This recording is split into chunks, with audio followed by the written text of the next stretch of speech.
Everybody, welcome to divinely guided 7777। कैसे हैं आप सब लोग। मैं आ गई हूँ एक और फ्रेश रीडिंग के साथ, और आज की रीडिंग में मैं चेक करूँगी कि आपके पर्सन क्या आपके पास वापस आएंगे, क्या वो रिकंसाइल करेंगे।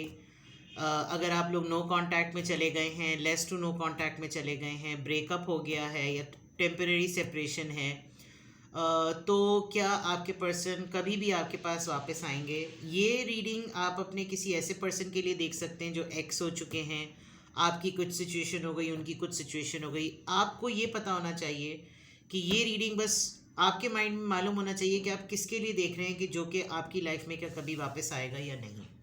ठीक है, तो रिगार्डलेस आपकी अपनी ज़िंदगी में क्या सिचुएशन चल रही है, ये रीडिंग सबके लिए ओपन है, टाइमलेस है, जनरल है, कलेक्टिव है। तो जब कभी भी आपकी नज़र से गुजरेगी, आपका उस वक्त का मैसेज है।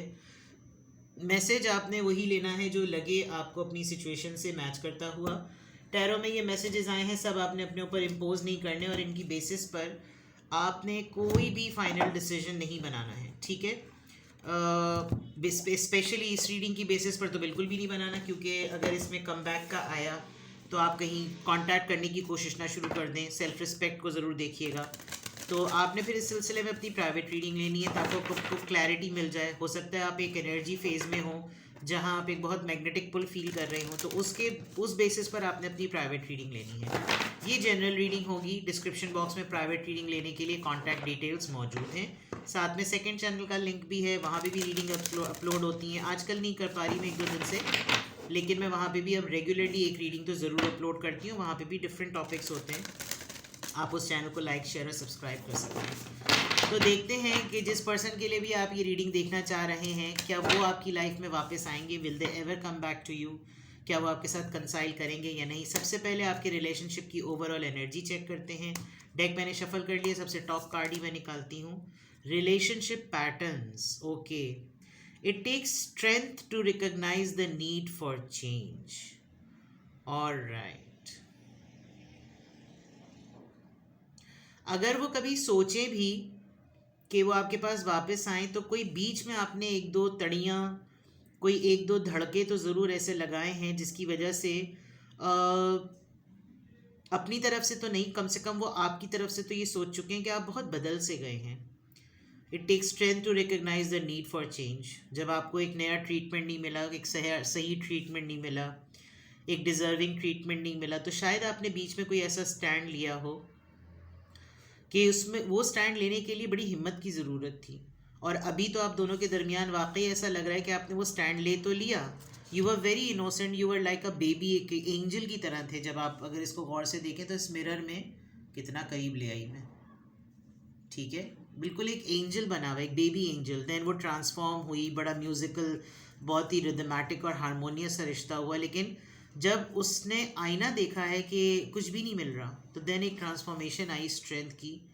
एंड यू नो, एक रेनडियर जो उसकी खसूसियत होती है, ख़ासियत होती है कि एक बड़ा यूनिक स्पीशीज़ है।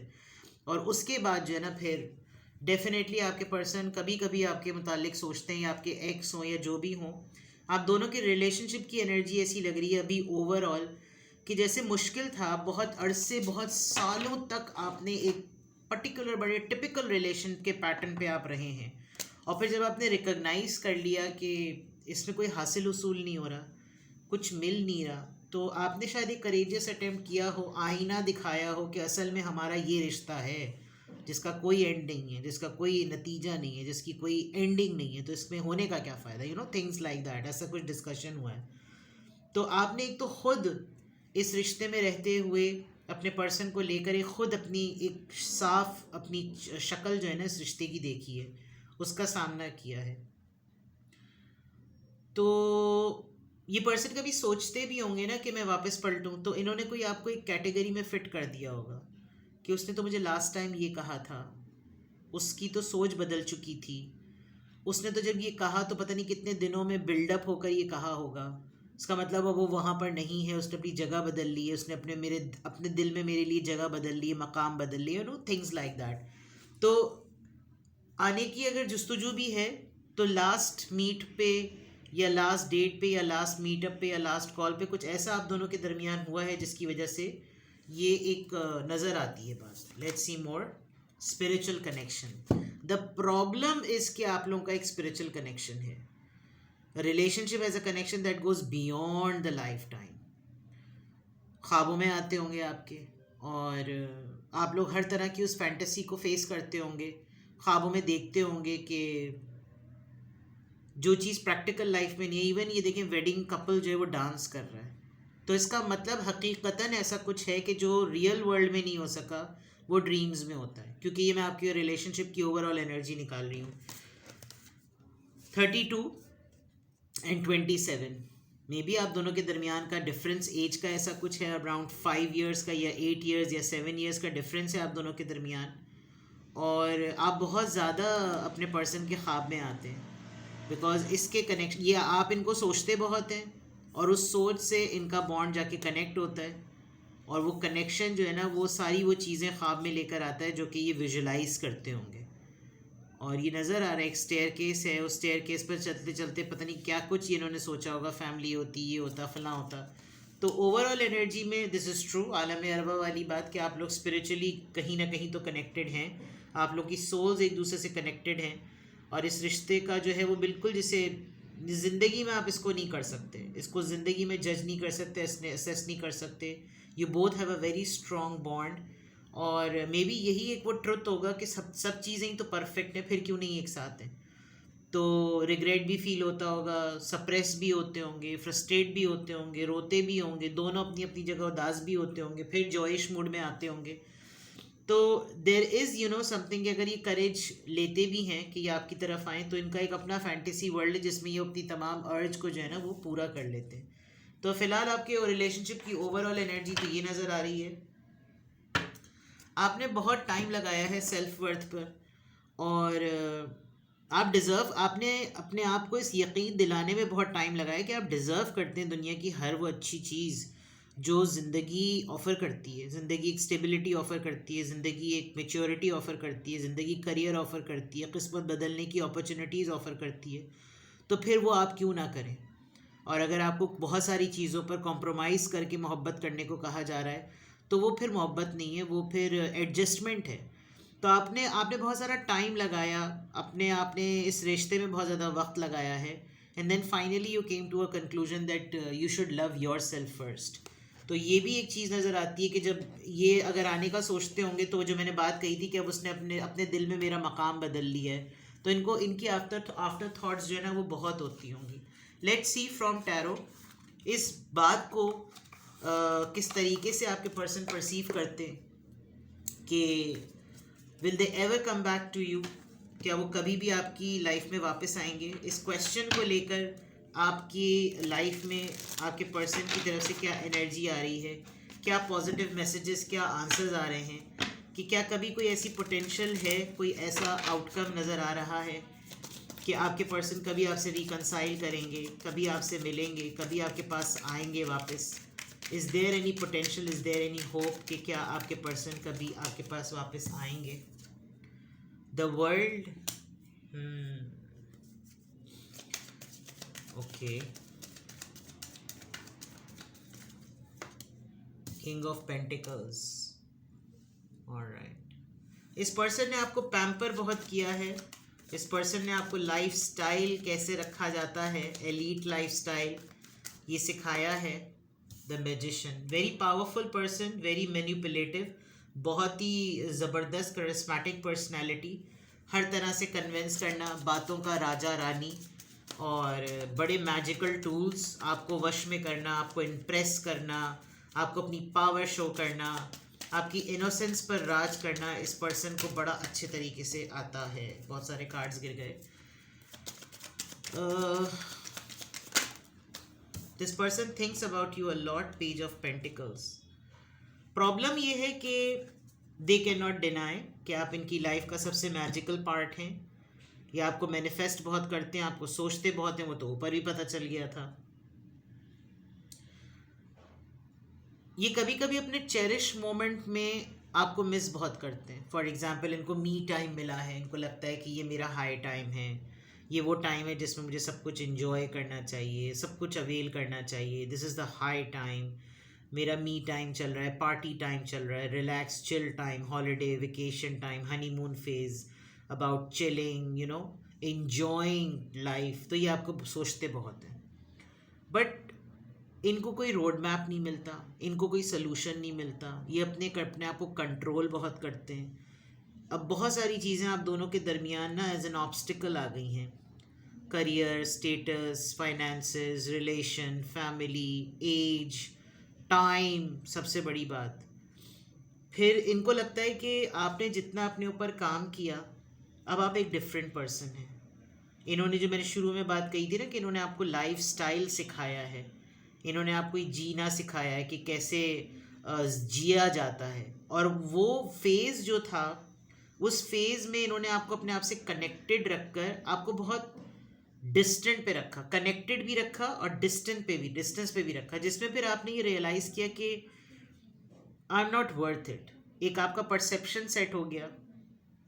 फिर आप दोनों के दरमियान जब ये गैप आया ना, ये सेपरेशन फेज जो आया है, उसमें आपके पर्सन की ये दो एनर्जीज उभर कर आ रही हैं कि even if they want to ना, they think that you are a change person now.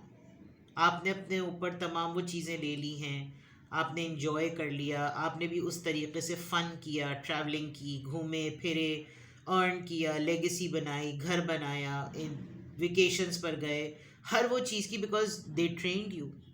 And now if they want the same thing कि आप इनके साथ दोबारा वो तमाम चीज़ें करें, तो अब वो कोई नई अट्रैक्शन नहीं है देखने के लिए कि मैं किस बेस पे वापस आऊँ. ये इनके माइंड में चलता है. ठीक है, लेट्स सी इसको क्लैरिफाई करते हैं. द वर्ल्ड कार्ड यहाँ पर किस बात को क्लैरिफाई कर रहा है कि क्या कभी आपके पर्सन आपके पास वापस आएंगे. They think about you a lot, आपके बारे में सोचते बहुत हैं. द डेथ, उनको आपके इस चेंज बिहेवियर से लगता है कि अब बिगिनिंग होना मुश्किल है, अब आप कंप्लीटली ब्रेकअप जोन में जा चुके हैं. अब ये आपको उस तरीके से अप्रोच नहीं कर सकते, ये आपको उस तरीके से पटा नहीं सकते जैसे ये आपको पहले पटाते थे. ठीक है, so with the death card बड़ा ही नाजुक सा वो है धागा, और अगर इन्होंने हल्का सा कुछ किया भी तो मे बी आप कट कर देंगे, और जो कि आपने ऊपर किया भी है. तो वर्ल्ड कार्ड से एक कंप्लीशन आपकी ज़िंदगी का हो चुका है, डिस्टेंस पे रख चुके हैं, लॉन्ग डिस्टेंस टर्म बहुत ज़्यादा रहे, जिसकी बेसिस पे आपको लगता है कि ऐसे रिश्ते का क्या फ़ायदा जिसमें कोई कनेक्शन ही ना हो, और कहने को हो कि कनेक्शन है, मतलब इन पर्सन कोई कनेक्शन नहीं है, जहनों में है, दिल में है, सोचों में है. तो इस तरह तो किसी भी बॉलीवुड हॉलीवुड सेलिब्रिटी से आदमी कोई कनेक्शन बना ले. ठीक है, किंग ऑफ पेंटिकल्स यहाँ पर क्यों आया है, please guide me. 9 of wands, ये अपनी जिंदगी के किसी एक बात को लेकर इतने वो हैं अटके हुए कि इस बात को लेकर तो मैंने सब कुछ जला दिया इन्होंने, और बस एक बात पे ढिठाई दिखाई हुई इन्होंने, और वो ढिठाई इनका अपना पर्सनल इंटरेस्ट है, इनका अपना पर्सनल चार्म है. क्या चीज़ है, I have no clue. But with the 9 of wands, कोई एक बात है जिसके ऊपर ये लगे पड़े में. इनकी ईगो हो सकती है, इनका परसेप्शन हो सकता है, जिस पर ये गिव अप नहीं करना चाहते, और इनके वापस आने में ना अड़ास यही होगी. मे बी इन्होंने आपको एक सीक्रेट रिलेशनशिप में रखा हुआ है, बिकॉज ये बहुत ज़्यादा अपनी फीलिंग्स को हाइड करते हैं. आपके लिए जो सोच रहे हैं आपके ऊपर ऑब्वियस नहीं करते कि मेरी कच्ची ना हो जाए. द मैजिशियन कार्ड यहाँ पर क्यों आया है, द हाई प्रीस्टेस. ये जितने भी पावरफुल हो जाए, ये इस सोल कनेक्शन वाली बात से उतना ही हाई प्रीस्टेस से ये आपको बहुत ज़्यादा ना टेलीपैथिक वाइब्स भेजते हैं. आपको इनको आपकी जब शिद्दत से याद आ रही होती होगी, आपके ख्वाब में आ जाते होंगे, और आप लिटरली टैरो रीडर हो सकते हैं, या टैरो कार्ड्स हैं, या आप टैरो रीडिंग इतनी ऑब्सेसिवली देखते हैं जिसमें आपको ये होता होगा कि यार सारे टैरो रीडर्स ऐसी बात कह रहे हैं, ऐसा होगा, और ऐसा होता भी होगा. बिकॉज जो रीडिंग आपके सामने पॉपअप हो जाए ना, वो समझ लीजिए आपका मैसेज है. ये तो बिल्कुल, क्योंकि हमारा जो मोबाइल है, हमारा जो गैजेट है, लैपटॉप है, जिसको भी आप एक्सेस करते हैं, फेसबुक देख लें, इंस्टा देख लें, यूट्यूब देख लें, आपके माइंड में जो चीज़, क्योंकि ये डेटा प्रोसेसिंग गैजेट्स हैं, जो आपका हार्ट माइंड आपके जो भी आइडिया जनरेट होता है वो फ़ौरन स्क्रीन पर आ जाता है. तो दैट मीन्स कि जिस चीज़ की क्यूरियोसिटी आपके दिल दिमाग में एनर्जी की फॉर्म में डेवलप हो रही है, तो ये वो सामने आ जाती होगी। तो ये आपको सोचते हैं आपके सामने सोलमेट्स की बातें आने लगती होंगी। ये आपको सोच रहे हैं पुराना कोई एक्स लव का कोई गाना आ जाता होगा। ये आपको सोच रहे हैं आपके सामने कोई रीडिंग आ जाती होगी, कोई टिकटॉक आ जाती होगी, फिर आपको तो फिर वो एक माहौल बन जाता होगा, और वो माहौल पूरा प्रोवोकेशन पे बन जाता होगा कि यार बस मैं अब इसको फ़ोन करके बुला दूँ कि बस आ जाओ, चलो डेट पे आते हैं, फालूदा खाते हैं। This sort of a thing. तो ये आपको बहुत टेलीपैथिकली कनेक्ट करते हैं। आप भी फिर तगड़े तरीके से हैं, आप अपनी टेलीपैथी चलाते हैं, आप इनको रिपेल करते हैं, ये आपको अट्रैक्ट करते हैं। बस ये एक मामला चल रहा है जिसकी वजह से आपको ये क्रियोसिटी होती होगी कि जब ये इतना सब कुछ सोच रहे हैं, जैसे इंसान गिव अप कर देते ना कि लास्ट टाइम तो मैंने ऐसी शटअप कॉल दी थी, अब तो देखना इंसान बाज़ दफ़ा शटअप कॉल कोई बार दफ़ा सुन रहा होता है, अगर वो वॉइस नोट की फॉर्म में है तो। पेज ऑफ पेंटिकल्स यहाँ पर क्यों आया है? पेज ऑफ पेंटिकल्स यहाँ पर क्यों? 3 ऑफ सोर्ड्स। देख लीजिए जनाब, इन्होंने कुछ तो आपके साथ किया, रखा इन्होंने आपको, मैंने कहा था ना सीक्रेट रिलेशनशिप में या थर्ड पार्टी में रखा हुआ है। इन ये बहुत ज़्यादा जर्नलिंग भी करते हैं, नोट्स बनाना, स्ट्रैटेजी बनाना, आपकी दफ़ा मैं ये करूँ। इन्होंने आपकी प्राइवेसी को भी बहुत ज़्यादा एक्सप्लॉइट किया, कहीं प्राइवेट जगह पर रखा, बहुत अरसे तक रखा, लोगों को सामने डिक्लेयर नहीं किया, फिर हर्ट किया, फिर छोड़ गए, पता नहीं क्या कुछ किया इन्होंने। But now after all this they don't have something solid, क्योंकि जो अटेम्प्ट हुआ है वो ज़रा बड़ा हुआ है। तो will they ever come back to you? क्या कभी वो वापस आएंगे? क्या वो कभी आपसे रिकनसाइल करेंगे? Something, a lot, you know, a lot of things happen. आप दोनों के दरमियान बहुत कुछ हुआ है, और उस बहुत कुछ होने में जो आखिर में कंक्लूडिंग नोट जिसने क्रिएट किया वो आप हैं, जिसकी वजह से एक एंडिंग जो है ना वो बैठ गई है आपके पर्सन के दिमाग में कि वो तो शायद बहुत गुरूर में आ गई है या आ गया है, या उसको तो अपनी ईगो बड़ी पसंद है और उसको तो बस अपनी ही लगी पड़ी है, उसको तो वो रहा ही नहीं जो जैसे वो पहले था, और मेरे लाख अट्रैक्ट करने पर भी अब वो बात नहीं रही, जबकि मेरे तो ख्यालों में वही है, मैं तो आज भी अगर सोचूं तो उसी का चेहरा आता है, you know, things like that. But they don't have courage, they really don't have that courage. मतलब इसके लिए हिम्मत चाहिए, और यहाँ पर लिखा हुआ भी था कि it need strength, you know, एक हिम्मत चाहिए होती है रिकग्नाइज करने के लिए कि लव पैटर्न्स क्या हैं। तो आपने हो सकता है लाइफ में स्टैंड लिया हो, और आज आप इस तरह से अगर नज़र भी आ रहे हैं, तो बेसिकली आपने अपनी लेगेसी खुद ही बिल्डअप कर दी, क्योंकि इस पर्सन ने आपको पैम्पर तो बहुत किया, इसने आपको बड़ा प्रोटोकॉल दिया है ताकि आपको बावर कराए कि मैं, मतलब वो प्रोटोकॉल भी यूँ दिया कि मुझसे अगर कोई चीज़ एसोसिएट है ना तो वो कैसी रहनी चाहिए, खातून हो या मर्द, नॉट इन टर्म्स कि ये मेरी मोहब्बत है या ये मेरा इंटरेस्ट है। और वो फिर चीज़ें आपने सीखी और फिर आपने अपने आप को बदल लिया, तो फिर अब आपको इनकी ज़रूरत नहीं है। It's not about changing the statuses, it's about changing the personality. तो अब फिर इनको ये होता होगा कि मैं वापस आऊँ भी तो मैं ऐसी क्या इसको अट्रैक्शन शो करूँ पेज ऑफ पेंटिकल से, क्योंकि मैंने इसको हर्ट तो ठीक ठाक किया हुआ है, और हम दोनों अपनी जगह टक्कर के मुकाबले के हैं। अगर वो सोच रहा है तो मैं भी सोच रही हूँ, अगर वो सोच रही है तो मैं भी सोच रहा हूँ, अगर वो अट्रैक्ट कर रही है तो मैं भी अट्रैक्ट कर रहा हूँ, वो अट्रैक्ट करे तो मैं रिपेल करूँ, यू नो, इस तरह का। तो will they ever come back to you? Last card आपका हर्मिट का आया है, तो दैट मीन्स कि मेजर रियलाइजेशन तो आप दोनों ही को अपने रिलेशनशिप को लेकर है, but they think a lot, लेकिन अटेम्प्ट मुझे इस वक्त फ़िलहाल प्राइवेट रीडिंग में नज़र नहीं, ओ कलेक्टिव रीडिंग में नज़र नहीं आ रहा। प्राइवेट रीडिंग आप लेंगे तो हो सकता है आप अपने रिलेशनशिप का कोई एक ऐसा पॉइंट बताएं जिस पे कोई चीज़ बिल्डअप होती हुई नज़र आए। आपने अगर सेपरेशन मोड पे डाला हुआ है, या आपने less to no contact mode पे डाला हुआ है, और फिर आप देखते हो कि हाँ मुझे लग रहा है कि ये सब चीज़ें हैं, तो then you can ask a question privately, ठीक है। कलेक्टिव्स में मुझे ये नज़र नहीं आ रहा, सही है, तो एक रेजिस्टेंस नज़र आ रही है। डिस्क्रिप्शन बॉक्स में मेरा नंबर मौजूद है, private readings are open, so take care, टटैया बबैया, अल्लाह हाफिज़।